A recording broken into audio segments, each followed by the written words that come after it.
네, 여러분 안녕하세요. 뉴스입니다. 5월의 마지막 날입니다. 오늘까지 지방선거 후보 유세를 끝으로 내일 지방선거 본투표가 있습니다. 사전투표율이 20.6%를 기록해서 역대 지방선거 사전투표율 중 가장 높은 투표율이라고 하는데, 지난 대선 때 36.93%의 사전투표율에 비하면 절반 정도밖에 되지 않는 그런 투표율입니다. 현재 가장 높은 투표율을 보이고 있는 곳 전남 30.9%이고 가장 낮은 투표율을 보이고 있는 곳은 대구 14.8%입니다. 그러나 대구가 투표율이 낮은 이유 간단합니다.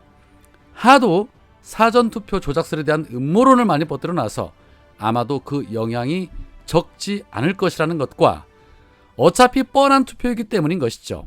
무조건 2번이 될 거라는 생각이기 때문입니다. 사실 대구 경북 누가 나와도 빨간 당이면 당선되는 곳이니 지선에서 투표율이 저조한 건 어찌 보면 당연하다고 볼 수 있습니다. 자, 여튼 중요한 것은 우리 민주시민들이 이번 지방선거에서 적극적으로 투표에 참여해 주시는 것이 가장 중요한 부분입니다. 특히 수도권을 중심으로 한 투표 매우 중요하죠. 서울, 경기, 인천에서 반드시 민주당 후보들이 당선이 되어야만이 윤석열의 중앙정부를 견제하고 윤석열의 검찰 폭주를 막을 수 있기 때문입니다. 그중에서 현재 가장 뜨거운 곳 중 한 곳이 바로 경기도지사 선거입니다. 그런데 이 국임당 김은혜의 허위재산 신고로 인해서 판세가 민주당의 김동연 후보에게 호재로 작용할 가능성이 높아졌습니다. 민주당은 김은혜의 허위재산 신고로 16억이나 누락시킨 부분을 두고 총 공세를 펼쳤습니다. 윤호중 비대위원장은 공직 후보자의 허위재산 신고는 당선 무효에 해당하는 중죄라면서 이미 200만 명이 넘는 도민이 이러한 사실을 인지하지 못한 채 투표를 마쳤다.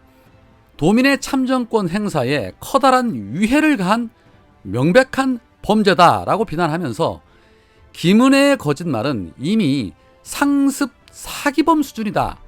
부정 채용 청탁에 가짜 경기 부부 행세 등 거짓말의 여왕이 부럽지 않다. 즉각 후보직에서 사퇴하고 수사에 협조하는 것이 1356만 경기도민께 속지 않은 길이다. 국민의힘은 경기도민에 대한 도리를 지켜 즉각 김은혜를 후보직에서 내려야 한다라고 몰아세웠습니다.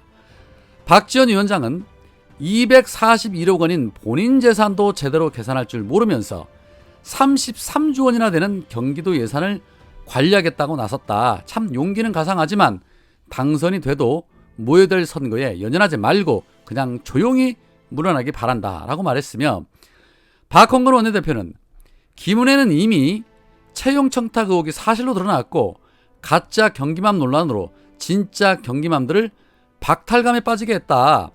마침내 재산 축소 신고로 선관위에도 꼬리가 잡혔다. 국민으로부터 삼진아웃 판정을 받은 후보다.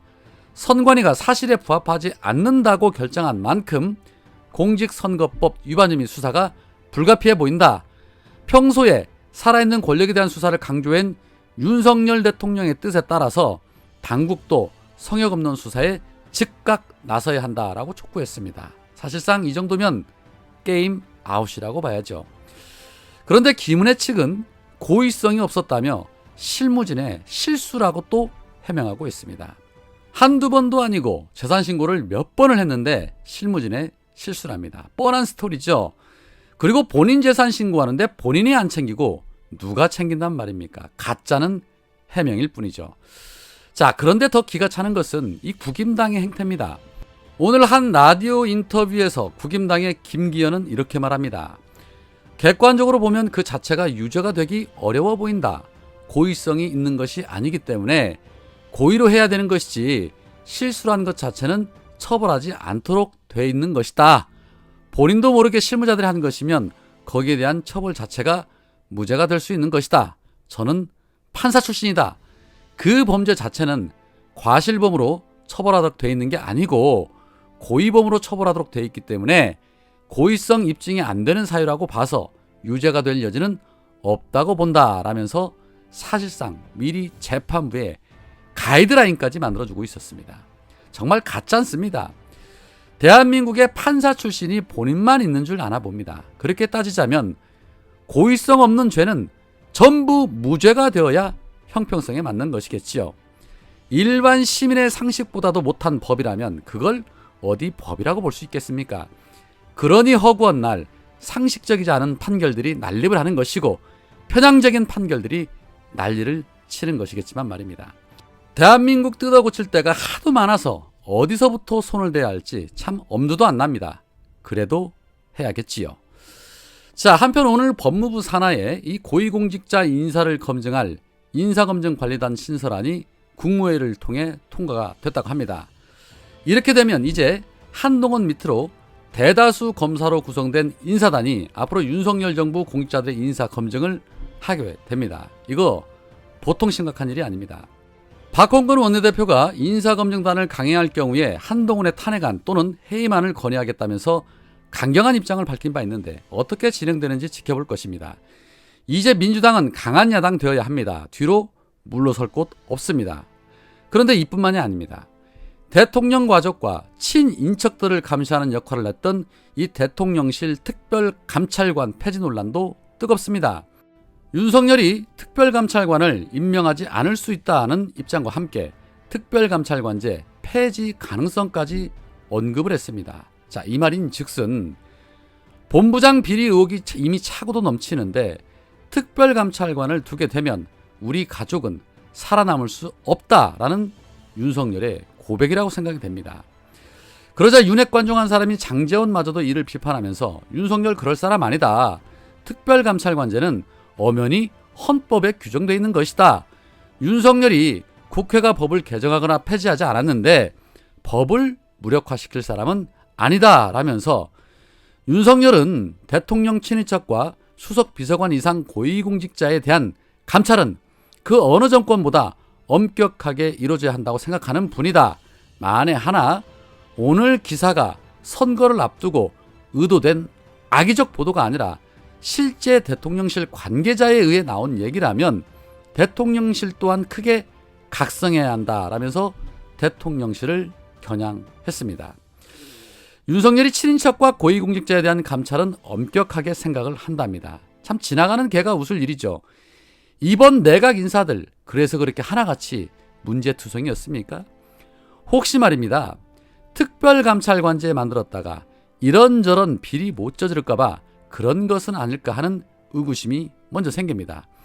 행여나 걸리면 탄핵당할까봐 먼저 선수치는 것 같다라는 생각이 들기도 합니다.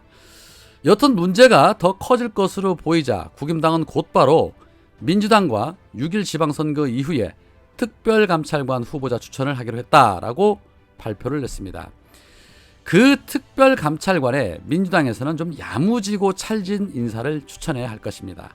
애누리 없이 조금이라도 이상한 낌새가 보이면 즉시 고발하고 국민에게 알리는 그런 똑부러진 사람을 추천해야 할 것입니다. 자, 한편 윤석열이 용산 집무실로 옮기면서 그 집무실을 경비하는 100일 경비단이 샤워 시설도 없는 국방부 내 폐 건물을 배정받아 쓰고 있고 단원들은 컨테이너에서 대기하면서 휴식을 취하고 있다고 합니다. 남의 귀한 자식들 데려다가 이 고생시키면서 지들은 개 데리고 여유있게 사진이나 찍는 윤석열 부부. 이렇게 개 취급당하듯이 하면서 저들을 보호해야 줘야 하는 것이 맞는 건지 아이러니합니다. 문 대통령과 정말 너무너무 비교 자체가 되지를 않습니다. 정말 안타깝습니다. 오늘은 여기까지입니다. 고맙습니다.